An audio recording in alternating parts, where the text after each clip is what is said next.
This is When People Lead, where we celebrate people who work every day to make the world a better place. Today's episode is a bit of a departure from our regular format. I ask for a moment of indulgence to answer the question, why do a podcast? And why do this podcast? To begin, I used to tell stories for a living. Stories about people on their best days, their worst days, significant and catastrophic events, and how all those stories fit into the fabric of community where they live. At the time I was doing this, I was one of thousands of small-town journalists entrusted to inform, educate, and activate local audiences in pursuit of a greater good. And ratings, but also in pursuit of a greater good. Today, those numbers have dwindled to just a tiny fraction of what they were just a few years ago. Add to that the erosion of trust, aided by media analytics that value audience engagement, accumulation, and monetization over truth and accuracy. To help me today, I've asked two longtime friends and former journalists, Elise and Barney Lerten, to talk about the current situation and look at ways to reconnect communities to trusted news and information. And we're going to talk about journalism in general and where it's going in these fast times, and how local news and local information gets disseminated and trusted in communities. So I'll start with Elise, and can you tell us a little bit about your background and where you think things are going? Oh gosh. Well, my background includes radio, broadcast media, radio, television, not only being a reporter for those two of those markets in Central Oregon, but also as news director at two radio stations. I think I'm involved here because Jeff used to be my boss. Yeah. And you taught me a lot, about journalism, and you taught me how to drop the word that. Where was he your boss? What's that? Where was he your boss? At CAPS Communications. I think a lot of the other thing that I'm sure I learned from Jeff was how to be neutral, right? Like that's goal number one when you're in journalism, and taking out lots of adjectives and things like that. But we got to talk to some pretty amazing people when the whole Bhagwan Sri Rajneesh story was going on. We were in, touch with them, all of that. So that was an interesting time, certainly, to start in journalism. And at the same time, Barney, you were at the Bend Bulletin. I landed here after 9 years with UPI. I was the last UPI reporter in Portland. 14 years there. Next to last in the state, and I got a call from a boss I barely knew in LA who said, "Barney, you're the best person I've had to lay off." So the Bulletin was one of the last UPI clients. And I called my old friend, the Wire editor, Bob Buxton. He was an interesting guy. I got to know later. Anyway, put me on with city editor, who was Jeff Nielsen. Maybe that name rings a bell. And two women turned down the job, and I got it. And my first beat was, agriculture, religion, and sisters in Redmond, I think. So it was just this grab bag of beats. I was there for 9 years. And then I started doing Ben.com when I had to get out of there because of the certain boss at the paper. And Spencer Dahl, whose family started a lumber mill up in Prineville, my grandfather, Dahl Lumber. I went out to lunch with him. He said, "Well, what are you making there?" I said, $40,000 a year. He said, "That's doable." So I turned in my resignation on leave. God, you were making $40,000 a year? Yeah. Well, yeah. I mean, that was a lot in 2000. Yeah.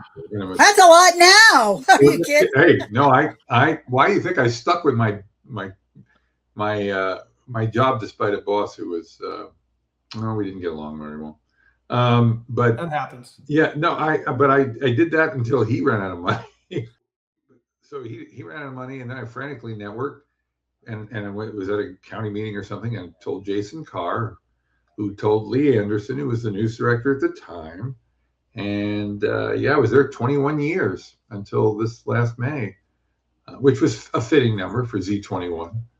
And that ended this spring. And now I'm, but one of the reasons I brought that up is, Elise, do me a favor sometime, go to barneysbendbugle.com. Okay. And you'll see that with a vibe coding tool called Base 44, I've created a fully functioning website. The only thing that's not fully functioning for it is the fact that I can't make it a good and bad thing. I can't make it my top priority. So I'm not feeding the beast as much, but it's an amazing what you can do now. I mean, the workflow of news hasn't changed that much. The tools have. I mean, you still, you network, you get, you're endlessly curious. Me talk now. And one of my many lines was, I don't know anything. I just know who knows and what to ask. Because you're an expert in nothing. And the other thing, when you were talking about neutral with Jeff and Bob Shotwell, people would say, wow, you really covered both sides. And I said, yeah, I was lucky this time. There were only two sides. Usually there's 5 or 6. I want to go back to when you said something about feeding the beast. We've all done that. And that beast creates a need for us to tell that story, tell all sides of the story, and it gets in your blood. And people who do it for a period of time have an affinity for it, even though we're not maybe doing it professionally anymore. Right. And that's the issue that I see, especially in rural communities, where consolidation of newspapers, radio stations, television stations have been so severe that all of that expertise, all of that experience, all of that commitment to serving the beast to keep your communities safe, informed, and viable has been tossed away because those outlets, those licenses, those printing presses have been consolidated into a very few. And so the ability to focus on the local school board or focus on fires, like you just said, Barney, is not very well covered anymore, is not telling the whole story, and is based more on engagement rather than information and disseminating that information that's valuable to people. Can this podcast format actually support community connections when sending its message into a dissonant stream of information platforms where the message drowns under a flash flood of shows curated by algorithms in real time? Are we doomed to a future flow of information selected by an AI based on our screen preferences instead of world conditions? So it's based on algorithms, and that's I know that. The people in a way. And so we're in this medium right now, and maybe we can use this medium to do the same thing, if we can, start providing content that is valuable to local communities. But frankly, this goes everywhere. The world is being made available to Band by the Sea and you guys in Bend, Oregon, because of this medium that we have. And so we don't focus, but the only way we can focus is to draw people to us. What I'm trying to get at is, how do we replace that hometown news that everybody relied on and trusted with a medium that's going to provide the same value without creating the white noise that we seem to see in social media these days? And to get everybody who's on board to have the same experience or same style, or say, like KICE, if you wanted to know something, KICE was it. You saw a smoke plume, you instantly went to KICE, and they were already on it. And everybody's just, like you say, everybody's so fragmented right now. I mean, the shit show coming from up above, it certainly takes over any and all news focus, but probably because it's a little more interesting, right? Than like general local news. Right. But it doesn't help you understand what the price of bread is and Right. why it's gone up. It doesn't Yep. help you. It doesn't help you find a job in your local community because Yep. somebody's building a new center or something like that. So it's important to have that local focus and at the same time have the ability to convey reliability, because Yeah. there are no standards for what we're doing here. I mean, Well- we can say whatever we want. We can lie through our teeth. And That's the problem. We have all the information, all the truthful information in our pocket, and all the made up stuff. I mean, back when I was beta testing America Online and doing all these other early online things, the fear at the time was people would gravitate to the Daily Me and just follow the things that reinforce their own biases. When People Lead is designed not to fit a category, it is charged to cover as many topics as there are leaders willing to address them. No big promises, no fanfare, no viral sensation, just purpose, hard work, and dedication. These are the keys to finding the leader within. I would ask, we're all from small market, rural areas. I mean, we've all lived in major metropolitan areas, but our work has been focused on small market, where a lost dog or someone making the honor roll can be big news in your sphere, and or someone not making the honor roll. Yeah, right. That's even juicier. Yeah, but we also cover the hard side of murder, mayhem, major disasters, which happen in rural areas quite a bit, and we've all been on fires where that's the case. We've all been in flood situations where that's the case. We have that reservoir of talent that's out there, that's willing, that's able, but not cost effective anymore. Well, they're not going to go down the traditional rabbit hole of network TV local news, but they don't have to. No, they're not. Yeah, they don't have to. The bigger problem, and I've mentioned this before, is now that everybody can create content, they do, and they spend so much time doing that, they're not taking in as much content as they used to. It's more of a situation where anybody can learn anything they want now without having to lift a finger. And that is amazing, except that our human brains still can only handle so much. So the filter is going to be the trick. Well, no, the paycheck is going to be the trick. That's where I'm going. Monetizing. Well, that's the thing about it. If everybody's out there in a vast sea trying to make money, it's like when the possibilities are infinite, that's a problem. And the possibilities are compared to what we had when we were growing up. And that's the rub. Elise, you've taken a different tack. I mean, you branched out and done other things. Does it feed your need to create in other ways?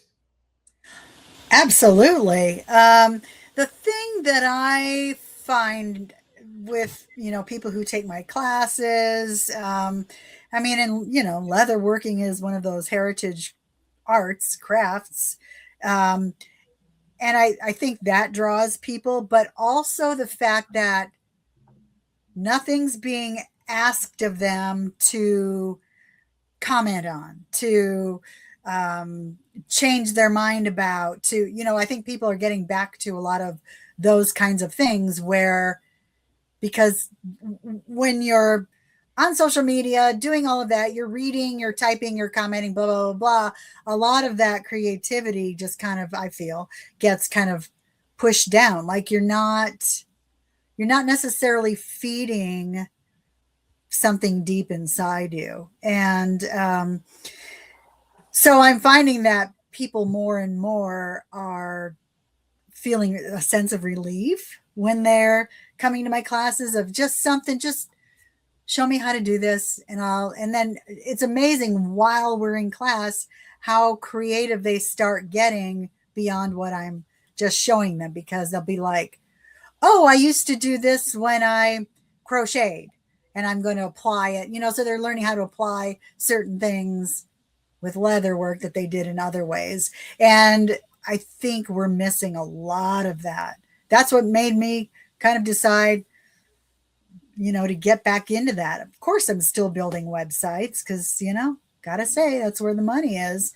But also the whole studio has just been, now I'm branching into glasswork and, you know, doing, and I'll start teaching those classes. And I think people are really appreciative to have that outlet. Do you teach them online or in person? In person. Do you foresee an online version of that? I mean, for sure. I for sure could. You know, I could start a YouTube show, and actually I'm working with a friend. She and I are doing leather podcasting. And you're building things. I mean, you're making things hands-on. It's like the feel of a paper book. I mean, yes, I get why people cling to that for dear life. And newspapers. Well, I miss a newspaper. But like I like to say, originality is the art of concealing your source. And I purposely don't remember who said that, so to prove the point.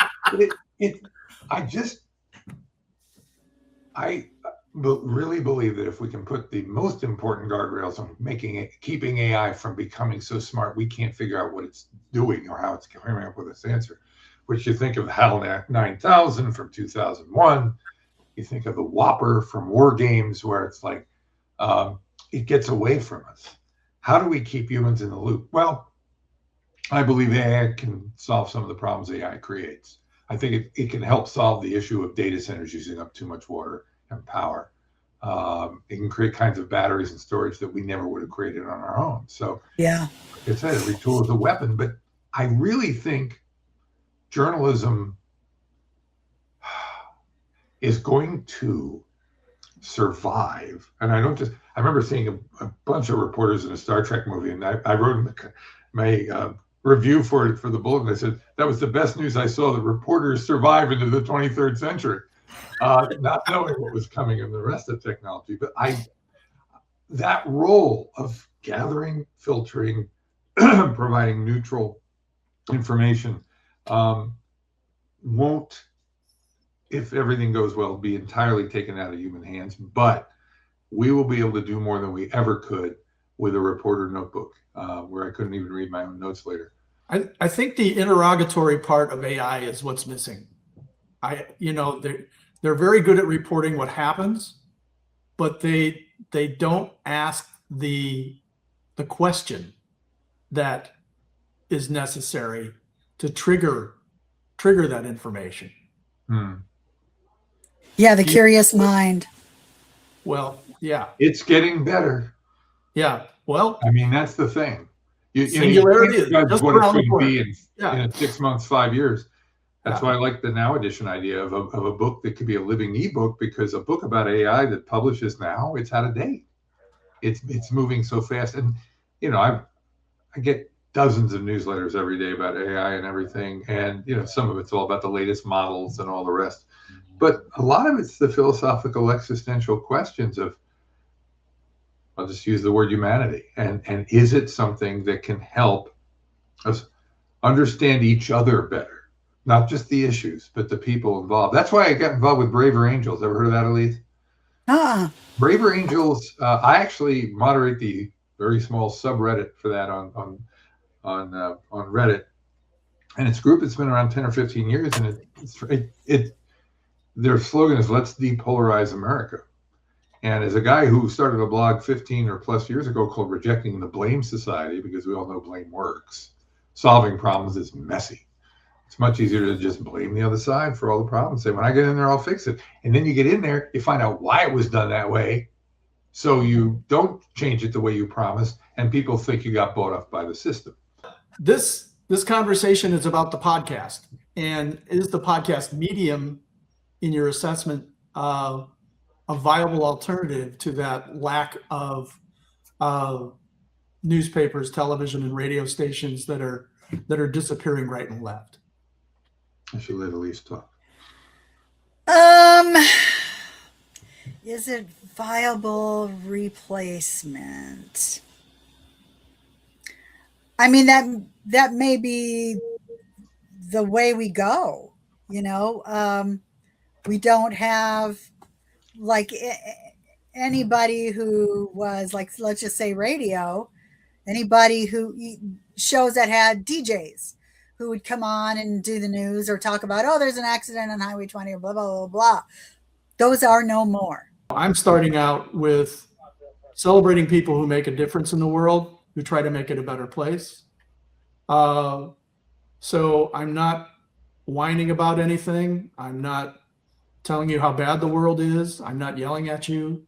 I'm just giving people a forum to express what they do and why they do it and how they do it, and why that's valuable. The next steps I would take would be to look at maximizing the breadth of this media, and make that piece, make that episode as widely shown and widely connected as possible. And then the third thing I hope to do is find like-minded people out there willing to do the same thing. Future episodes will engage leaders in a series of conversations. Leaders work in many professions and can be found in every corner of the earth. Some are your neighbors, some live continents away. All can teach us something to help us live better lives in a better world. I want to thank you for participating. A lot of good thoughts that I will, most of them I'll throw away and re-edit. And thank you for being honest. But I really enjoyed this. And it's kind of self-indulgent for me because usually I'm trying to get more information out from the people I talk to. And this is like, hey, what do you think? You know? Right. So this has been fun. But if you had to design a perfect system where people could trust a medium and feel allied to what it was telling you rather than feel manipulated as to what it was trying to get from you, how would you design that? Oh, geez. That's not easy. Well, the glib answer is go look at barneysbenbugle.com and you'd see my meager attempt at showing that one person can really do amazing stuff now if you get the right help. I do think journalism won't go away, but it's got to find new monetization routes that don't rely on algorithms that feed off the negative and the heightened emotions, but that actually reward the information. I think there's going to be a transition there that may or may not be painful in that where there will be the jobs lost before the jobs created materialize. What was the Bill Gates line? We always overestimate the short-term impact of something and we underestimate the long-term. So I can see that for sure. Well, that sounds safe. You don't want glib answers? I thought glib answers were what you were looking for. No. Yeah. Well, okay. Elise, what do you think? I really don't have anything because I'm truthfully, not that I'm trying to go into some homesteading kind of thing, but I'm kind of feeling like I need to back. I mean, every day I say this, but uh, just needing to kind of back away from for a while and be able to kind of look at it from the outside, because when you're, I mean, I'm not like super high tech, but I do build websites and I'm always calling people and going, hey, your website's not doing this and blah, blah, blah, blah, blah, blah.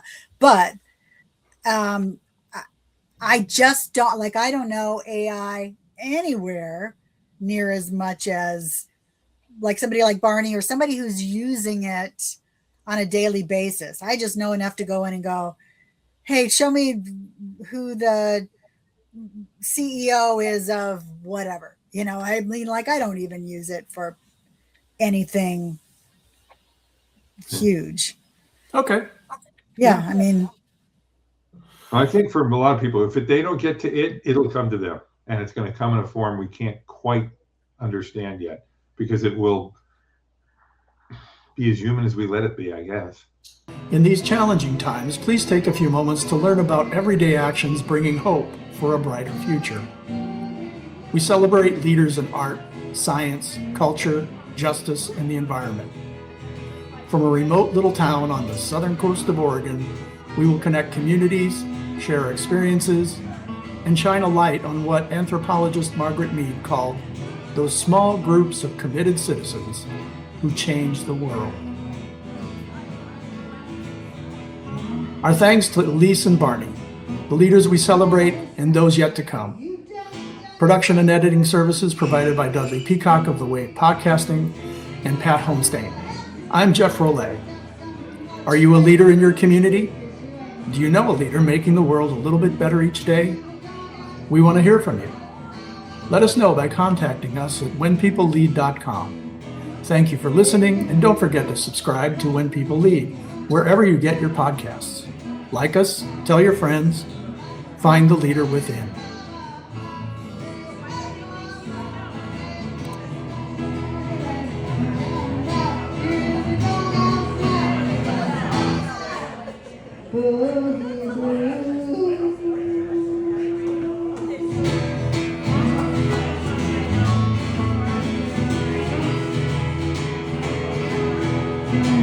That's one reason I like Reddit. People who think something's good, they give it a thumbs up, and the trolls get thumbs down and disappear.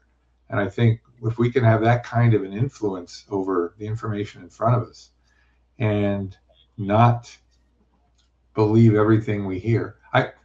I used to think, well, I read it in the paper, and they read it in the letters to the editor, which are not fact-checked, by the way. right. So it's a matter of always considering the source. They always fact check mine. Well, Yeah, right. yeah, well, you're different, Jeff.